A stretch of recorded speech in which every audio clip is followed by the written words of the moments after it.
E aí pessoal, tudo bem? Bom, hoje vamos falar sobre dispositivos de comando comerciais e também vamos ver um exemplo de um catálogo de um fabricante. Bom, quais são então os dispositivos de comando? Nós temos aí as botoeiras, os push buttons, pulsadores, chaves, enfim, todo elemento que permite que o operador entre em contato com um circuito de comando elétrico, com um quadro, com um painel, enfim, com uma máquina. Então é o elemento de interface, basicamente entre o operador, o humano, e a máquina. Bom, e quais funções então podem ter os dispositivos de comando? Podemos utilizá-los para ligar, desligar, reverter sentido, inverter sentido de rotação, resetar algum defeito, emergência, e outras funções que podem aparecer de acordo com determinada máquina ou circuito de comando elétrico. Bom, temos aqui uma vista explodida de um modelo de pulsador. Nós podemos identificar aqui basicamente 6 partes. O operador propriamente dito, que vai ser o ponto de contato que o humano irá tocar, uma etiqueta de identificação, uma placa superior, o anel de fixação, esse anel normalmente ele se encaixa roscável aqui no operador, a base inferior é onde você terá contato do operador propriamente dito com os blocos de contato que serão utilizados, os contatos abertos, fechados, para que sejam realizadas as suas funções. Bom, então essas 6 partes nós podemos dividir basicamente em duas classes, a parte externa e a parte interna. A parte externa é aquela que normalmente será visível, é aquela parte em que eu chego num painel, num quadro, ou numa caixa e eu encontro. São então as partes do operador de contato, a etiqueta de identificação e a placa superior. Bom, na parte interna, normalmente do outro lado, a parte que você não vê, nós teremos o anel de fixação, nós teremos a base inferior e o bloco de contatos, dos contatos abertos e fechados.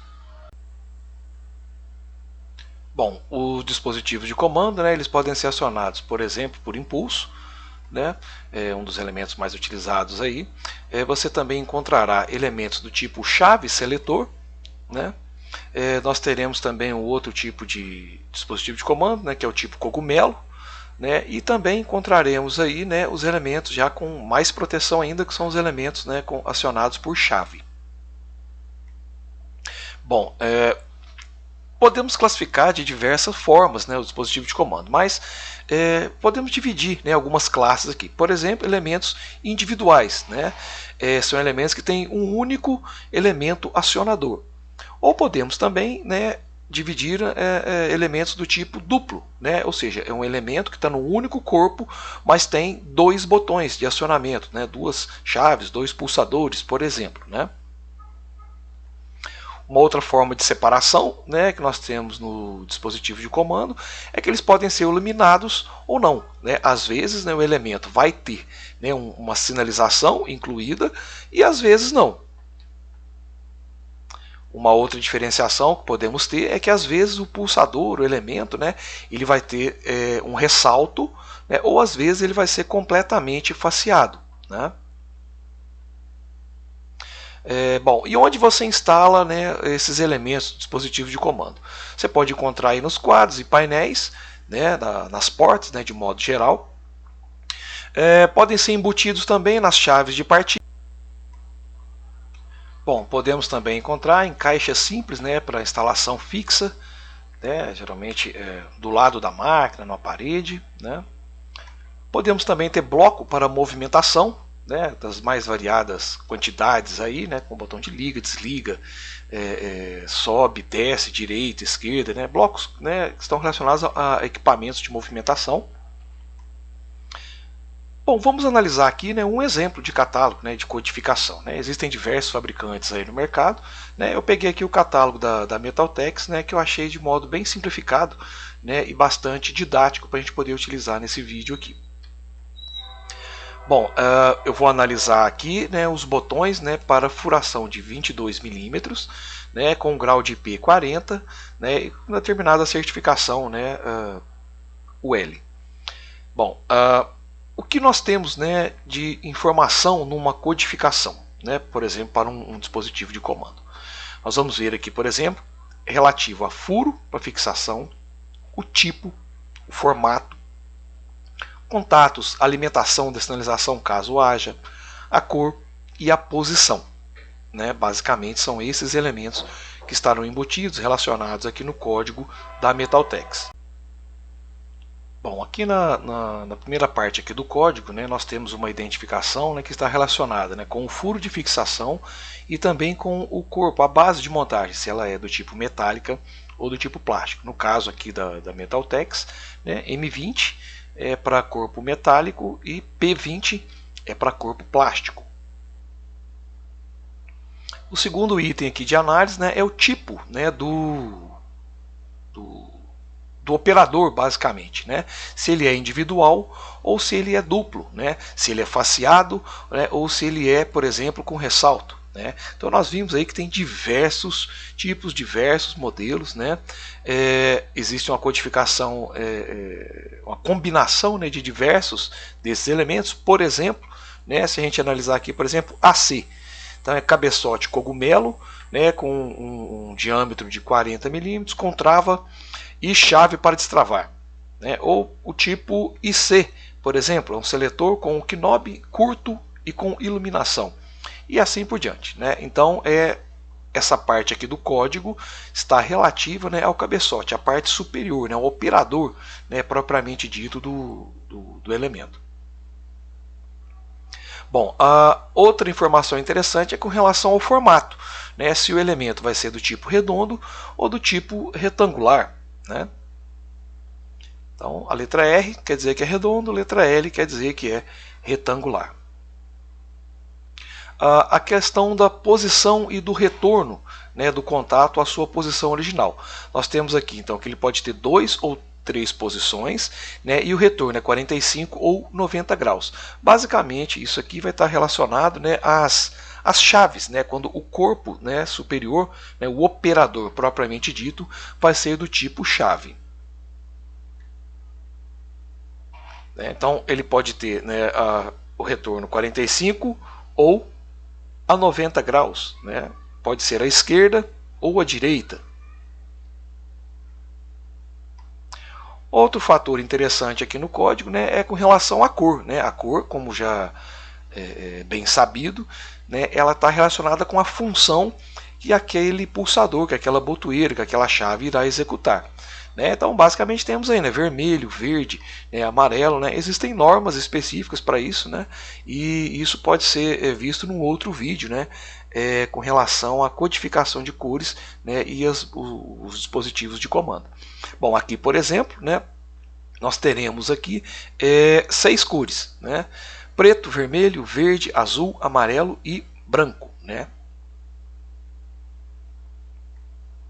Uma outra informação interessante também é caso haja sinalização, né, você tem que especificar também qual é a tensão, né, de alimentação do sinaleiro. Né? Então o pulsador ele vai ser iluminado ou não, e aí no caso se ele for iluminado, então ele vai ter um LED, deverá ser específico, né, se é 24 volts, 220 volts, né, por exemplo. Né? Aqui no código da Metaltex, 7 indica que é para 24 volts, né? E se não houver codificação nenhuma, se você deixar em branco esse campo, né, vai estar identificado aí como 220 volts.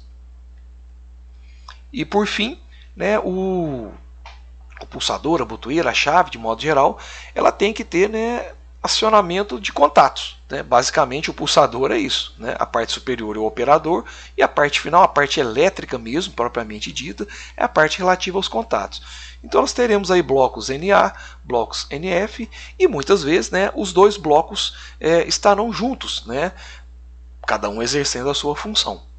Bom, no caso aqui da Metaltex, né, você tem, né, a combinação de NA, NF, NA, NF, 2 NAs, né, e assim por diante. Tá? Bom, vamos ver aqui um exemplo de codificação, né? Então, qual dispositivo de comando está codificado como M20 AFR-R-1B de acordo com a Metaltex? Bom, primeiramente nós temos que relembrar, né, o código da Metaltex aqui. Né? Então nós temos aqui basicamente três partes, né? Uma parte antes do traço, uma parte entre os traços e uma parte após o último traço.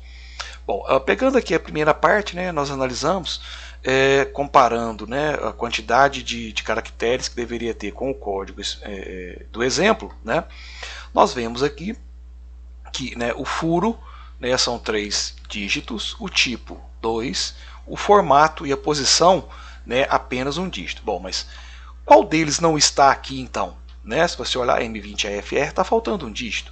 Bom, a gente identifica que é a posição que está faltando, porque a posição ela é numérica. O formato ele é do tipo letra, R para retangular, R para redondo, perdão, e L para retangular. Então, nesse caso aqui, o que está em branco é a posição. Na parte do meio do código, né, nós temos ali a cor e a alimentação, né, caso haja LED. Né? Bom, nós já vimos, né, que ele vai estar sem LED, né, pela codificação anterior estar em branco, né, mas mesmo assim, né, vamos supor que você tivesse dúvida. Né, qual dos dois, então, que está sendo informado aqui? A letra R é para a cor ou para a posição? Da mesma forma, né, que o anterior, a codificação para a alimentação ela é numérica e para a cor ela é dada por letras, né? R, Y, B, né? E assim por diante. E por fim, né, a última parte do código está referenciada aos contatos. Né? Então nós temos aqui o bloco 1B, né, que representa aqui a quantidade de contatos e os tipos de contatos, né, que esse dispositivo de comando vai ter. Bom, então em resumo, esse exemplo, né, M20FR-R-1B, é um elemento de corpo metálico e furo de 22 mm, né, ele possui cabeçote plano, é no formato redondo, é do tipo pulsador, na cor vermelha, não possui sinaleiro e possui apenas um bloco de contato NF. Bom, gente, sobre, né, o aspecto comercial, né, dos dispositivos de comando, né, um exemplo aí de catálogo, né, um exemplo aí comercial, né, era isso que eu tinha para falar aí para vocês. Espero que todos estejam bem. Um forte abraço a todos e até o próximo vídeo, pessoal.